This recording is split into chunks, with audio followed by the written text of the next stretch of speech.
टाइममै हामी चाहिँ धुलाडी हेल्पपोस्टमा टोकन पनि काटिसकेको छौँ।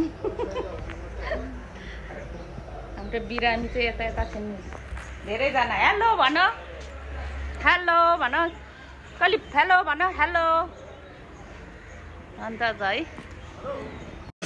मेरो चाहिँ टोकन नम्बर 120 भएको छ है। यहाँनिर मेचीनगर आधारभूत अस्पताल रहेछ यहाँनिर। अनि पूर्जा काट्ने काउन्टर पालो पर्खिनु पर्ने रहेछ। कस्तो अहिले त राम्रो खालको नियम पनि बनाएको रहेछ, खुसी लाग्यो एकदम। सरकारी जोस् हस्पिटलमा नि यस्तो दामी बनाएको रहेछ।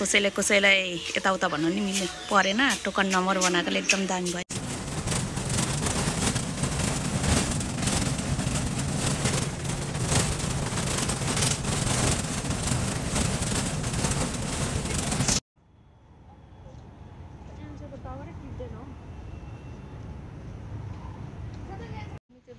बस्दा थकाइ लागेर यतापट्टि हल्का भिडियो बनाउनु लागेको नि त। अनि बिएमसी हस्पिटल हो।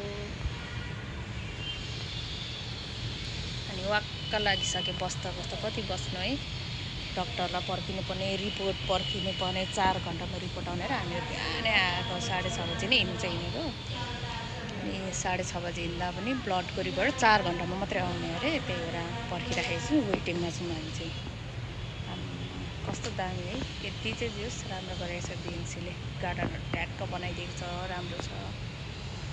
अनि यसरी वेटिङ गर्दाखेरि पनि बस्छ। हेलो कलिप, यहाँ हाम्रो कलिप भाइ छ, यताउतै चकचक गर्छ। ओ कलिप आऊ यता, के गर्ने लु भन त। आमाम के छ खबर? खेल्ने हो? खोइ सेवा गर।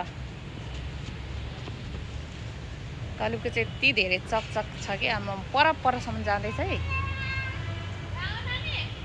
ओ माई गड, कति आऊ आऊ आऊ यहाँनिर ल्याऊ पानी। भोकै लागिसक्यो होला, पर्खिँदा